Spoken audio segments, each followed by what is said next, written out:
When this one. This is the age of the multi-dimensional self.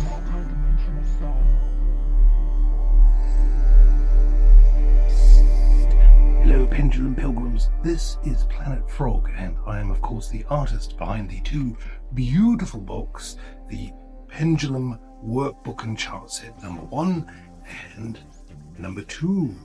And of course, Kelly is the brains behind the channeling and the information that comes through the books in terms of the text, and I am the artist that sort of brings them to life through the beautiful charts that we have in here. And you can find them, of course, at www.divinealchemyhealing.co.uk. So I just wanted to talk very quickly about the art behind the books, and maybe a little bit more about how art can help us focus our intentions, focus all together, and get in touch with ourselves. And of course, living in this very kind of confused, frantic, fast-moving world. It's a bit like that band Depeche Mode, meaning fast fashion in French.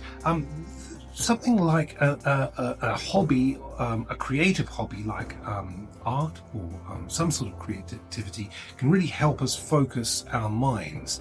And certainly calligraphy has been one of my journeys, you could say, to help me escape the hustle and the bustle and all the stuff that goes on in this world that keeps us distracted. So I just wanted to talk about calligraphy a little bit, and I'm holding here a beautiful instrument. They're very cheap. They're called a Pilot Parallel pen, and they're very popular amongst beginners and experts in the calligraphy field at the moment, and they are effectively calligraphy pens. They have a broad nib. See if you can see how that's sort of quite flat at the top. That's called a broad edged nib calligraphy pen, you could say. We've also got pointed nibs for different types of fonts. We call them hands, actually, in the calligraphy world. And yeah, the art of calligraphy is an interesting one because it really gets down to our primal nature. And you know, if you sort of think about a caveman, he would have scratched into the sand, perhaps, or into a wall of a cave, and just that act of making a mark is a very primal and powerful thing. And it's those sort of things that led us to having letter forms and symbols, and of course all forms of artwork. Really, it's that making a mark. And so making a mark is a really powerful thing to practice. And sometimes, you know, for people who are sort of starting off with a pendulum, you can sort of feel an internal hesitation if it all feels a bit new to you. And making a mark is about letting go,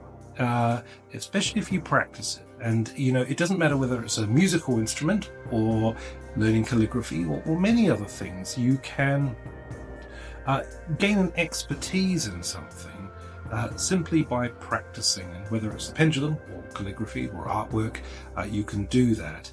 And one of the things, I mean, I started off learning piano, so I learned a lot about discipline with a piano, learning piano, getting my fingers to move in a coordinated manner.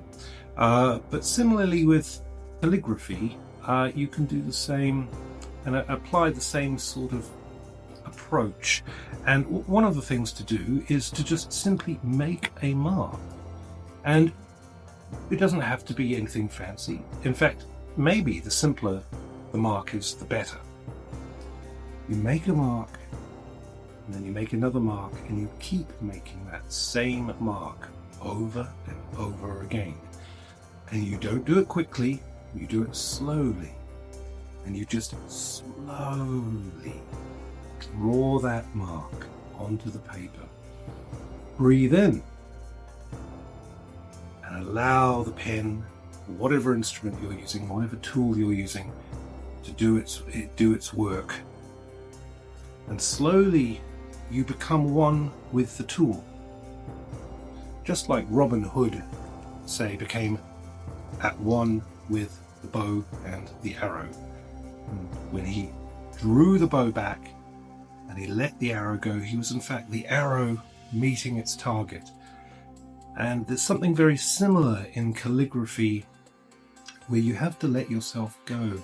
Any interruptions in your thought, in your mind, can change the purity of the stroke or the mark that you're wearing. So calligraphy is a powerful way of getting in touch with ourselves, and if people are interested, I'm more than happy to perhaps do a few demonstrations, simple demonstrations, to help people think about calligraphy, or even start considering getting into it themselves. There's so much out there. I actually started to teach myself formally through just going through Reddit. So, and then I ended up reading a lot and getting into different books and hands, and really exploring the beautiful different letter forms that we have available to us in all kinds of different languages. Calligraphy itself, I see as it's a bit like being a time traveler, and I don't mean that lightly either. I'm not just saying that to be sensational.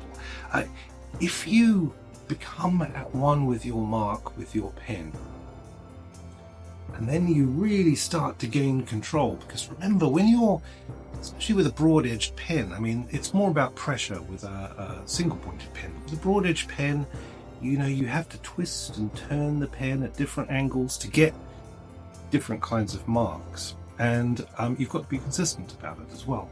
As you gain that confidence with the mark, all those sort of immediate hesitations start to go out the window, and you can really start to flow with it, just as you might start to flow with a pendulum. So coming back to being a time traveler with calligraphy, just put yourself in the mind of somebody who was 500 years ago, 1,000 years ago, writing some profound piece of text or something that you find inspiring 2,000 years later, and study their font, their hand that they're using, their letter forms, and repeat exactly what they've written as they would have written it. And in doing so, you're joining your mind up with the person who wrote those words and those letter forms 2,000 years ago, or 500 years ago, or whenever it was. And I feel like that is a kind of a time travel, because when you're doing calligraphy, you forget time. Time seems to disappear. You become so focused in making that mark that you can genuinely begin to just disappear elsewhere. And certainly with the books, that's what I did when I was working on them for Kelly. And I would just have to sit down, and I would just forget time, and I would just work on exactly what I was doing. So at the end, I could end up with something that I was happy with. And there's the word contents, and that's in what's called a form of black letter. It's kind of based on what's called fracture, which is a lovely hand to work with. So there you go. I don't want to babble on too much, but I just thought in this sort of little special moment we could get, I could drop this for you. And as I say, if you're starting out with calligraphy, I think something like a Pilot Parallel pen, recommended by planetfrog of the Pendulum books, so there we go, got a nice bit of alliteration going on there, is a wonderful way to start. You can find them anywhere. You can get one for usually under $10 or £10, depending on where you're at. You can actually buy a set of them, and there's 4 basic sizes, but yeah, they are very accessible, and they're brilliant, and you can refill them, and I can tell you more about them in another video if you're interested. Anyway, I've gone on for far too long. It's already at 9 minutes, but I thought I'd just come and say hello and let you in to a little bit of insight about calligraphy, the tool I use, or that I have used to learn calligraphy, and of course plug our books at divinealchemyhealing.co.uk. So thank you so much for your attention, thank you for listening, and thank you for existing. All the best.